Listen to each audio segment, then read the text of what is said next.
and suffix, so they'll know how to break these base words down. You said something about post, ox, and all of that stuff. Medical terminology, I know that's when I a see whole it. nother like session. Honestly, but let me see. I think I still got some notes.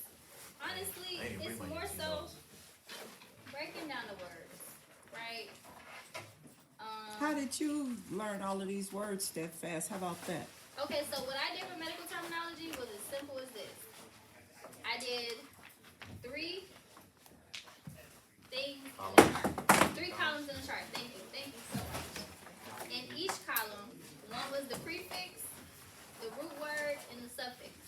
So I broke the word down based like that. Each prefix has a meaning, the root word has its own meaning, and a suffix has its own meaning. If you go like that, you'll be able to break the word down. Now, when you get into pronunciation and all of that, you better off asking Google to pronounce it for you, because I am not Google. But honestly, that's going to be your best bet. There's nothing that any of us can do for your medical terminology except for you. Get you some note cards, make it your lock screen. Try to use them like in everyday words. Like, don't Yeah. call your leg. Like, use the terminology. That way it's second nature in your head. Because in the medical field, we do speak a whole nother language. It's Yeah. like learning Spanish. So Like myocardial infarction. What is that? But when you break down myo is muscle. Off the heart. Cardi is heart. And then, yeah, I don't know how to break down infarction. I don't remember. And not even just like use it in your ear. Like, how many of us are you all like doing work with private companies here? Yeah. You work with private companies. When you get on with these private companies, sometimes look through the patient paperwork and look at the words on there, and it will tell you everything you need to know. And then you see the word, you see it more than once.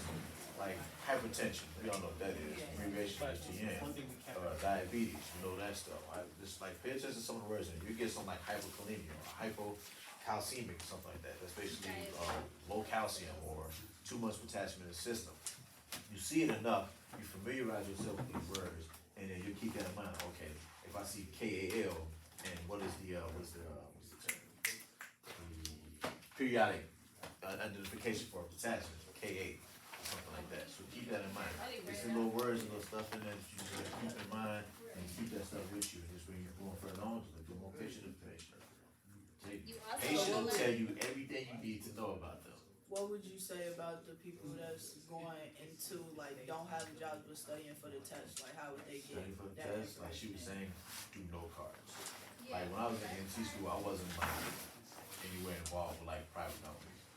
So Get you that's some fair. flashcards and a Ziploc bag, and that's literally how I studied for my class. I took flashcards from each subject. Quiz. No, I don't like Quizlet. Quizlet will send you off sometimes depending on what you're using it for. Now, medical terminology, it may be okay to use, but I don't endorse Quizlet because you need to know the why to your answers and not just the answers. So if they're in class early, don't use Quizlet unless it's for the sole purpose of medical terminology. Anything else, you need handwritten flashcards.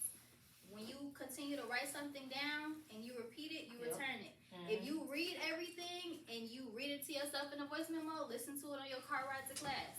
Listen to it on your car ride to work. Instead of watching that 5-minute TikTok video, spend 5 minutes on those flashcards. They don't have social media no more. That was canceled. In moderation. Stuff on TikTok now. Yeah, I was saying they have stuff on TikTok too. TikTok on the medical TikTok will terminology help and you the with the EMS medical stories, I love it. terminology. I did all my So- drug cards off of YouTube. Shoot. Yeah. Oh, okay, then you Just can have use your social school media. name, yes. So what does a Ziploc bag come in at? You put Just so you to take separated your your cards, that's all. you just separated your flashcards so you don't lose them. Oh, okay. Some people use the little punch holes in the ring. I had Ziploc bags. One was for medical, one was for trauma, one was for like that. That was my way of keeping things organized. Each day. Anyway, 5 days a week, I studied those 5 different topics for my national when I was studying. So, yes, Did you do it by yourself or was it a team? by myself. Get that credit. You studied all by yourself? Get that credit. Well, okay, but guys, we use a team. We a family here, so you can Oh, always yeah, I'm ask sorry, your I'm sorry. teammates. Use your team, utilize your resources. In my class, we definitely work together. Let me correct myself. But if if your strength is trauma, your strength is OB, your strength is medical, you do flashcards and exchange them. Monday you go over cardio, Tuesday you go over OB, and y'all switch out flashcards. I mean, if y'all want to work smarter, not harder, that's up to y'all how y'all do it. Yes, How many times did you have to take your national? once. Okay. I took mine 3 times before I got an EMT. So that lets you know that we come back and we come harder and stronger and harder. Keep repeating, you got this, okay? You can't do it in the first try, so don't. Yeah, it's possible. I mean, it's possible. It is. It's possible. It's different for It's everyone. Different strokes for different folks. That's right. Just because I passed on my first time, she passed on her third, she passed on her fourth, we all passed. I never passed. You pass by way of what? It happened. Any volunteer for the next one? Don't all jump No, on no, us. that's watching now. Y'all Already ready to do help. it. Well, get up. Yeah.